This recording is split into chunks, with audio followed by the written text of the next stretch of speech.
Welcome to the richness of our lives. I'm Mary Scott, and this is where we celebrate the wisdom, courage, and stories that shape us. Every 2 weeks, I sit down with entrepreneurs, coaches, and remarkable people who've walked through fire and come out transformed. This isn't just about success. It's about the richness of the human experience. So grab a cup of tea, settle in, and let's dive deep. Hello and welcome to the Richness of Our Lives podcast. I'm your host, Mary Scott, and today our guest has a real treat in store for you. She is a writer, a podcaster, and a comedian. Welcome, Courtney Kocak. How you doing? I'm good. I'm so excited to talk with you again. So I'm happy to be here. That's lovely. And today's a special day because It's the pub date for my debut memoir, Girl Gone Wild. It's the culmination of like 15 years of dreaming and getting better at my writing and finally putting my story out into the world. So it's exciting and it's nerve-wracking and it's all the complicated feelings across the spectrum. it's fabulous because 15 years, how do you keep at it? How did you keep going? I was inspired by Cheryl Strayed. Are you familiar with her work? No, I am not. I will be after this, though. Yeah, so she wrote Tiny Beautiful Things, which is a collection based on her advice column called Dear Sugar. And she also wrote a book called Wild, which became a movie with Reese Witherspoon. And I read her back in like 2012 or something when I was in a very lost period of my life. And I had this new dream that I wanted to be a writer, and I had no idea how I was going to get there. And I found her book in the Brain Pickings newsletter that I used to read. And I immediately was just so drawn to her writing. And I just remember reading her books in the Silver Lake Dog Park and crying. And she's so wonderful because she taught me all these things. She taught me patience. She taught me self-acceptance. She is just like such a generous, wise soul. And she really broke out, when she was like 43. And so she made me feel like I have time to get good. Like I do want to rush and put something out there, but it's okay. If this process, if this new dream takes a while, like Cheryl, that's how it went for Cheryl. And so it can go that way for me too.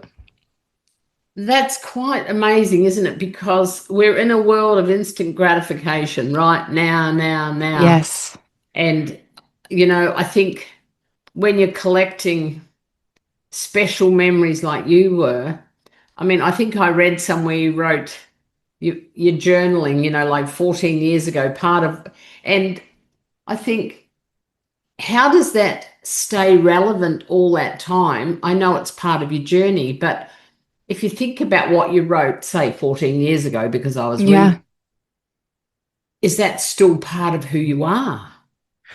Well, so the journaling was part of I would say my personal development journey. I thought it was going to be how I was going to write the book. Like I thought great writers write journals and that must be how they write their books. But it turns out, for me at least, that was just how I got wise. That was just how I stopped lying to myself. That was just part of becoming the type of person who could write the book. But it's not the book.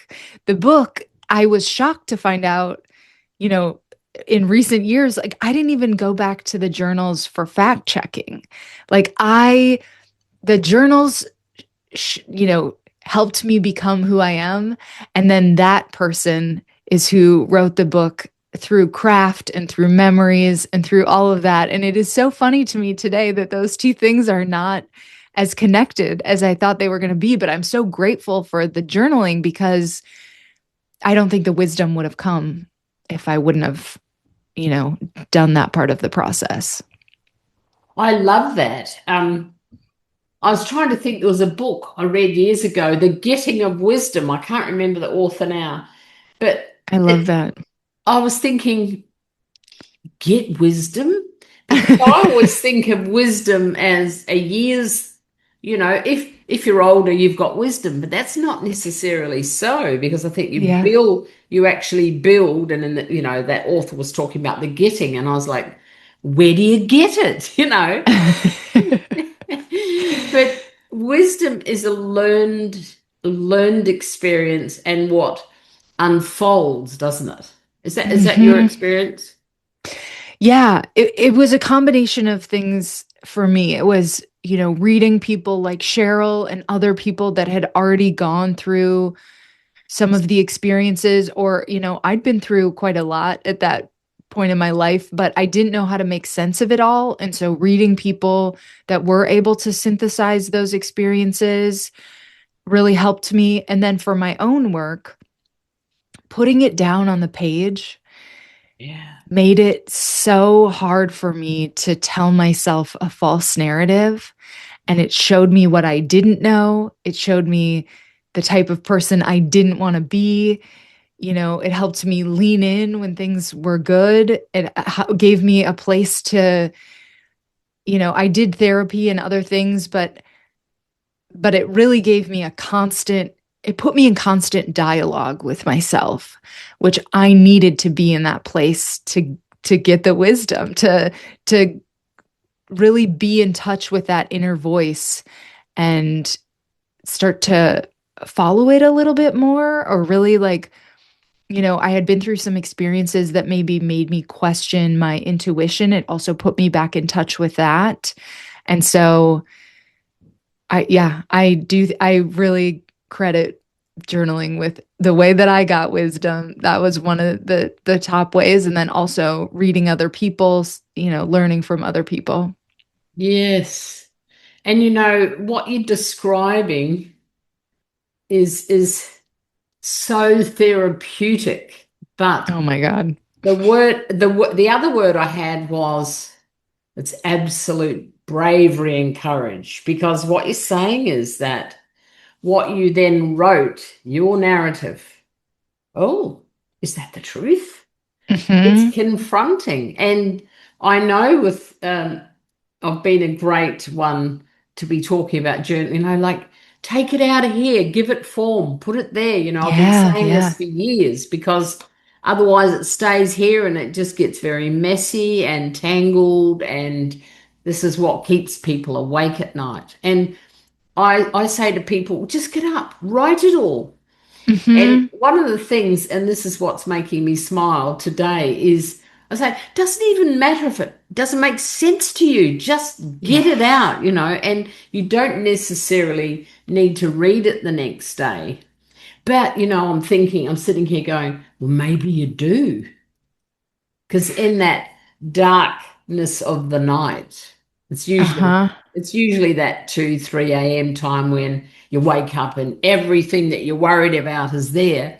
Maybe that's the things to confront in the daylight hours. So there, that's an interesting thought. And what I notice is that journaling is such a powerful, and there's lots written about it, so I don't want to say it's undervalued.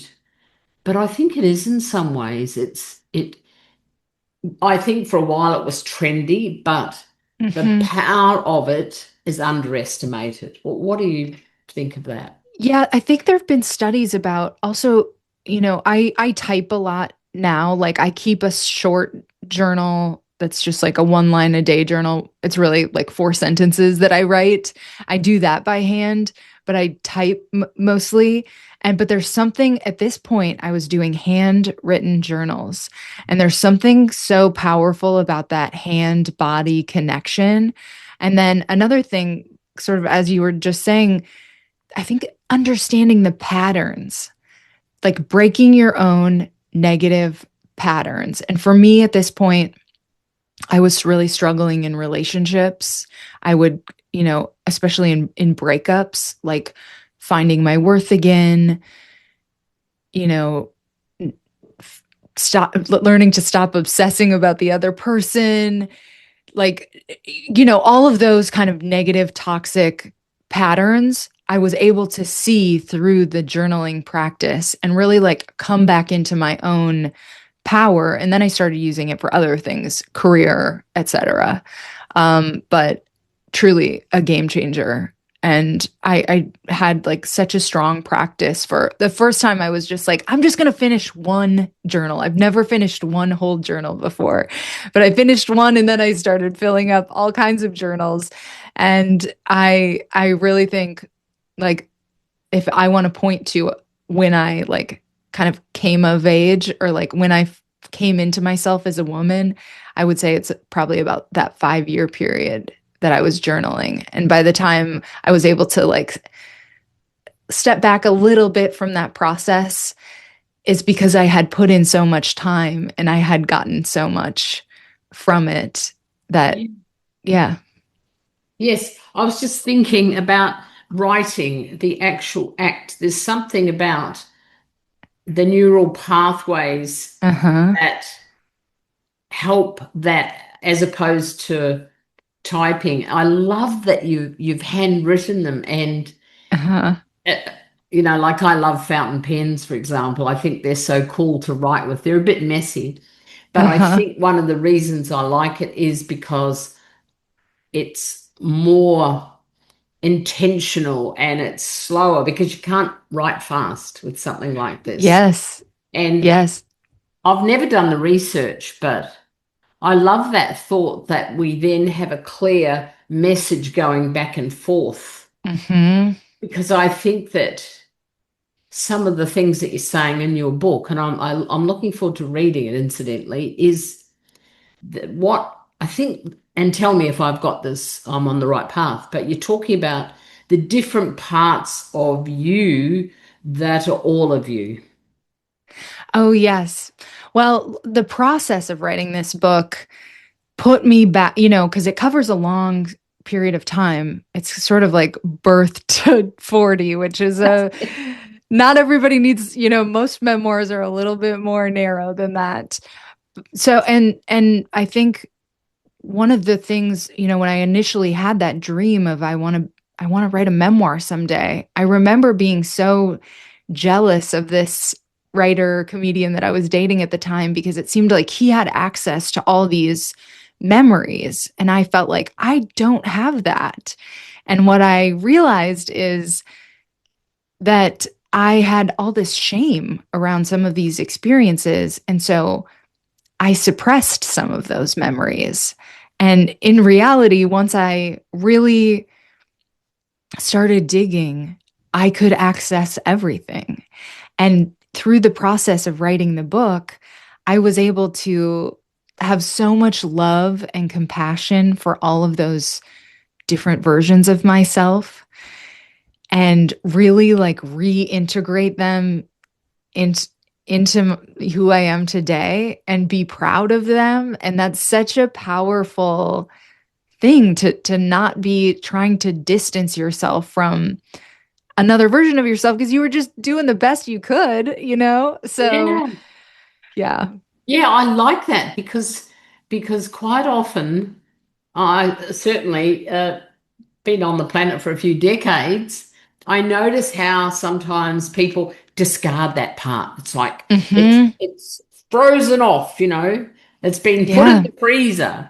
And I think it's such a shame, because I know myself, some of my greatest moments, on the floor, oh, the world's ended.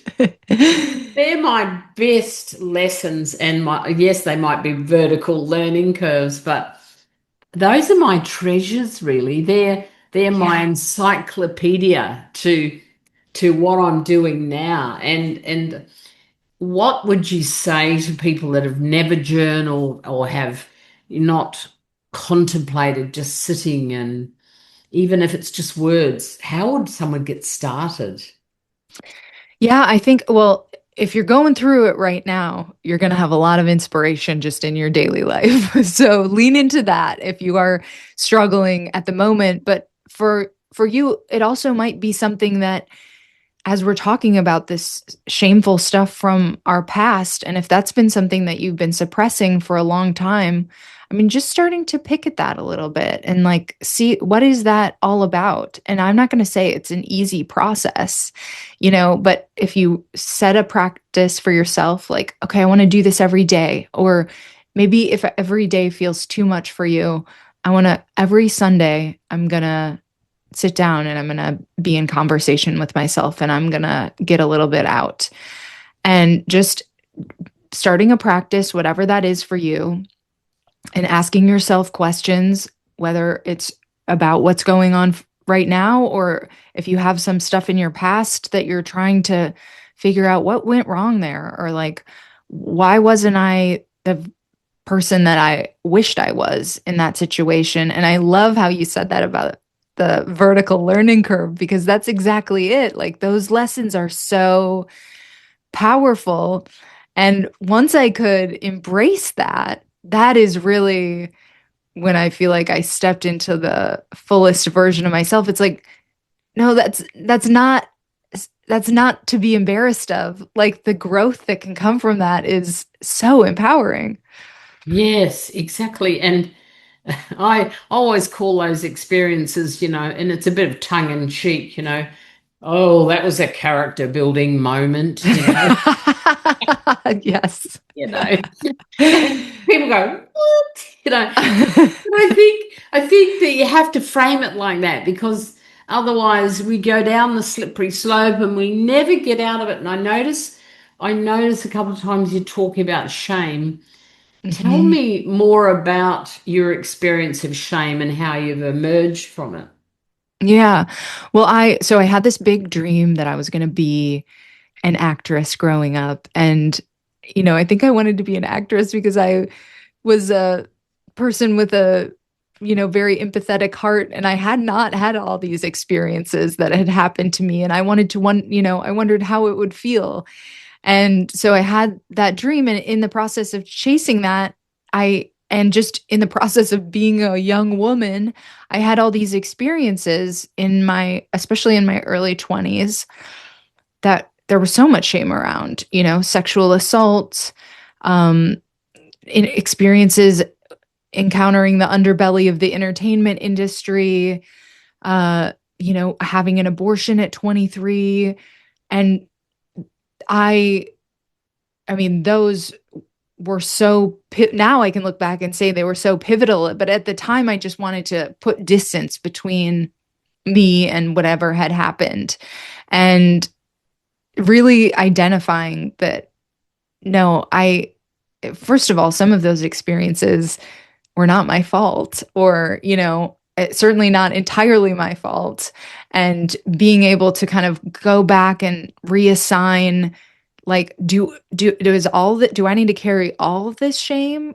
No. And unpacking that and really like digging back into those experiences have been everything for me. Like, I never intended to write a book that I would say is about shame, but it really is about working through that and getting to this point where I don't feel any of that anymore. I mean, not to say not to say I haven't done things that, you know, I'm a little bit embarrassed about, but really those experiences are not, they do define me in a way, but in a way more positive way than I would have ever anticipated when they first happened. Yes. And I think shame's a tricky one. Um, it's so deeply personal, Hmm. and some people never get out of it, and that then dictates their entire life. And I read an amazing book years ago called Healing the Shame That Binds Me, and it was Mm. written by a guy called John Bradshaw, who was a famous therapist. I got to work with him Oh, cool. for a short period of time, but he talked about, those triggers that you think you've worked through it, and then there's a shame trigger happens, and it goes bang, and then you're in this spiral. and Hmm. you diminish to nothing, and it's in a second like that. And I love what you're saying about it, because there's so many events when we're learning that has the potentiality to be shaming events, but what we're actually doing is just learning. We're testing the world. Where do we do that, or do we do this? And that's fundamentally how we grow, isn't it, Courtney? Like, what the hell? Yes. And also, I mean, when I feel that feeling today, it's such a good signal for me to really think about, because shame can, like, it makes me so sad when you say some people never get out of it. And it's true. Like, it can totally influence your behavior, and you can go down, you know, trying to hide from the shame that you feel can lead you to do some really dumb things. I mean, I can't speak about it specifically, but my husband's going through a work thing right now. And I can see it's so easy when it's other people, but I Of can see course. so clearly that this person's issue, this interpersonal thing that they're having, it's all like they would make so, if they could just stop and sort of embrace, like, I do feel ashamed right now, but what is that about? And like, what are my positive opportunities that could come from this? And if I just kind of admit that I feel stupid about what I said or what I did, Yeah.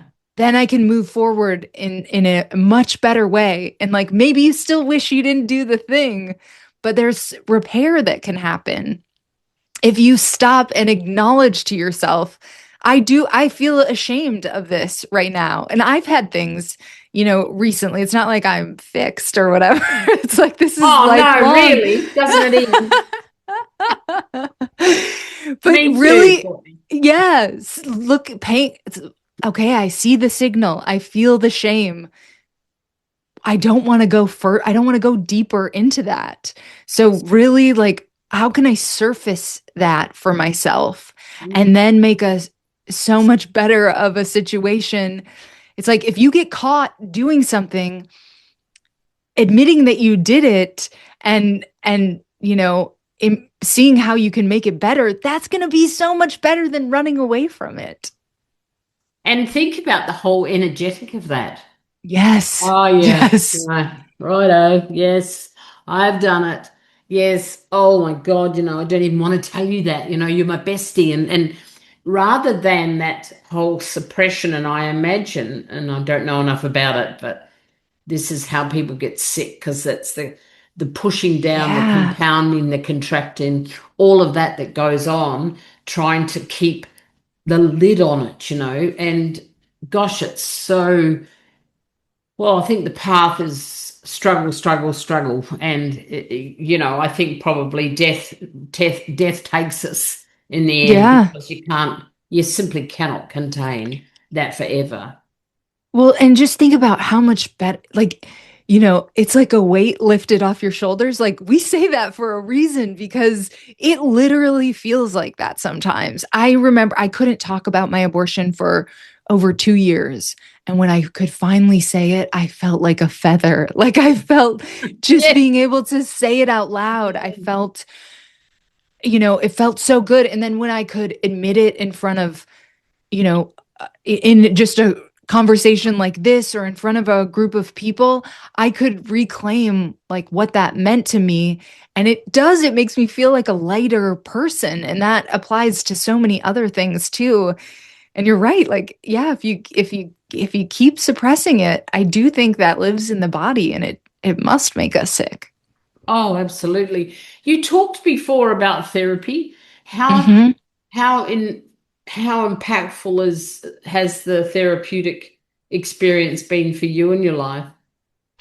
Well, I grew up in, a Midwestern family, I think during a time where therapy wasn't really, something must be really wrong if we're going Oh, to the yes. therapist. Yeah. Yes.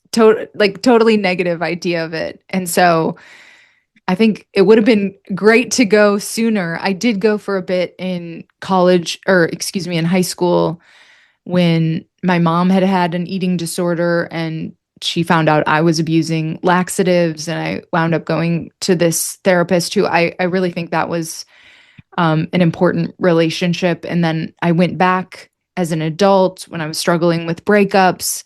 And then my best therapist was at this really critical time in my early 30s. I was just trying to figure out like what kind of adult I was going to be, and like what I wanted my relationships to look like and what I wanted my career to look like. And I had actually worked on a show as a writer's assistant based on this woman's life. She goes by Dr. Donna, and the show was on USA Network, and it was called Necessary Roughness. And so I knew her in that context.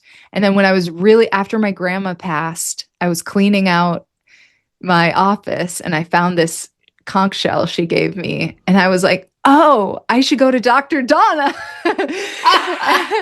Like, I'm struggling with grief. I'm struggling with all this other stuff. And so I went to Dr. Donna, and she was not cheap, but it was the best money I ever spent, because we did a little bit of hypnotherapy, and then we also just did talk stuff. And she was also just a little out of the box. Like, she believed in manifestation, and she had been in the entertainment industry. And so she could really speak my language.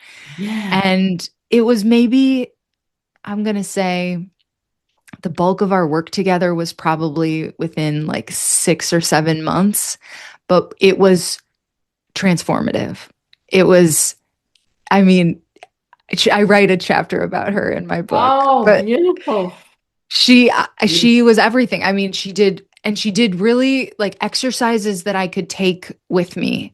And so she did one exercise where I came in and I was so sad about my grandma and my life and everything. And she always had beautiful flowers at her place. And she had me take a rose out of her bouquet, and she had me pick a petal off.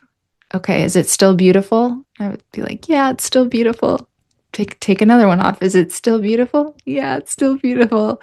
And she would have me go through, and she would be like, yeah, it's not perfect, but it's, it's perfectly imperfect. Like, it is still beautiful, and you can still make something of this. And she would give me little things to write down on my Post-its, and this, best self exercise, and imagining my higher self, and pouring gold down in my visions. It was everything. She just totally, it was like going to the chiropractor for my brain. And it was an alignment that has honestly lasted me to this point. And then I went back to her when I was really struggling, because I had these opportunities. I worked on these shows. I wrote on a show for Amazon. And then I got to this point where it was hard for me to get the next job. And I had this crappy day job I didn't like, but I was scared. I was scared to take the leap, to really like lean into my creative life. And so I went back to see her one more time. And she was like, is there a version of yourself that knows how to be a successful writer? And I was like, I think there is. She's like, in some universe, there is a version of you that exists, and you can be that version. And she really like gave me the faith to, and I had all these voices in my head. I could hear my mom being like, what are you going to do about money? And blah, blah, blah. And so I was scared to take the leap. And she really just planted the idea in my head of like, you can do this. And I have been able to do this. Oh, it's beautiful. It's beautiful. Yes, I mean, my psychotherapy practice, it was for 16 years, and so much touched me in that time. And, having a client like you that, like, even when you started talking about it, you're smiling, animated, and I hope that there's people out there saying that about me. I think it's a beautiful thing, but also what strikes me about it is your deep, deep commitment to yourself and the whole curiosity of life. Yeah. It's kind of, I get the feeling it's a bit of a thirst for you. It's like, what's that? What's that? Like, because like all these learnings, and how does the comedian fit into all of this? Because there's so much depth, and don't tell me that we're going to laugh about it. Oh my God. So how have you weaved that in? I'm looking forward to this bit. So yeah, I mean, I'm such a like dark humor person. I think even in the worst situations, finding some sort of levity in it or joke is it makes it better for me. I don't know. And I've always had it's a different sort of outlet. It's like I'm writing differently than I do in my memoir. It's different than the conversations that I have on my podcast, but I have this avenue to kind of unpack contrarian ideas or things we're not supposed to talk about and to make them funny. And then there is like this visceral, I mean, making a whole room of people laugh. There is no better feeling. There is literally no better feeling. And so it's kind of addictive, honestly. So as soon as I started, and I had a little bit of a block around starting because I had dated someone who was successful in that area. And I was like, oh, could I be as good as him? And for a while, I was like, I don't want to step on his territory and blah, blah, blah. But then as soon as I gave myself permission to do it, I mean, it was like I had been writing bits for years before I got on the stage. And so it was sort of like riding a bike, but I knew how to do it immediately because I had been an actor and I had been writing these jokes. And so, yeah, as soon as I started, I was like, I was older than a lot of people start when they start stand up. And it just has been such an amazing outlet for me. And so I always try to, even when I'm busy with like book stuff or I've got other aspects in my career that I really need to focus on, I actually stay in a class that is, I take it like 4 times a year. It's like 8 weeks. And it just forces me to write in that period of time. And so I never get too far away from the comedian in me because I have this container that I have, that I keep maintaining. And so that I found has been so helpful because it just keeps the joke writing alive. It keeps the performance aspect alive. And I cannot wait until I get to take it further. So are you funny? I think I am. Was there a time when people didn't laugh? Oh my gosh. Yes. I mean, you are at the mercy of the audience. And if the Venn diagram of your senses of humor overlap and also just there's some group think going on in an audience. And so if they're feeling withholding, a certain amount of people in that group, like they're not going to give you what you need. But I actually have gotten almost just as much out of when I bomb as when I crush because there's something so liberating about, you're up there, you're being vulnerable, you're sharing what you think is funny, stuff you wrote, you're performing.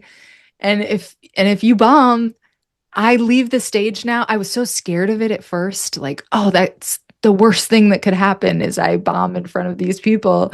And now I'm sort of like, that's the worst thing that could happen. That's nothing. There's kids getting, bombed in Gaza. There's terrible stuff in this life. And like, the least of it is getting up in front of a group of people and they don't laugh at you. Give me a Yes. break. Yeah, that's right. That's perspective, isn't it? That's what you're talking about, Yes. is perspective. Yeah. Yeah. Yeah. And I think perspective's great because it allows so much more vision, doesn't it? Think about it. And, the name of this podcast is The Richness of Our Lives. And my goodness, you've got some richness. I love it. And, it just struck me about what if people don't laugh, potentially another shaming event. Yeah, if you let it. If you let it. But Yeah. also, you know, like I've done the journaling. I've come to the point where I can really have a conversation with myself. And being in conversation with that little voice in your head that, and talking it through, like, this is nothing. Once you can gain the perspective, it's almost like I have the same, that weight off your shoulders feeling. Even when I bomb now, I'll be like, that felt kind of good. That's right. So what's next for you, Courtney? I mean, the book, after all this time, what's the vision? What's out there on the horizon for you? Oh, it's a good question. And today, I mean, it felt like all the promotion was leading up to the pub date. And now I'm realizing, oh, it's actually just starting. I'm going to be promoting this book for years. But I cannot wait. I'm having great conversations like this and other podcasts and getting to write, things to promote the book. So I'm really trying to embrace that. And I don't want time to go any faster, but I am very excited about when I can return to the page, which to me is the best part of the writing process, is like before you get the book deal, when you're just kind of writing for yourself. And I have a second memoir in progress for that.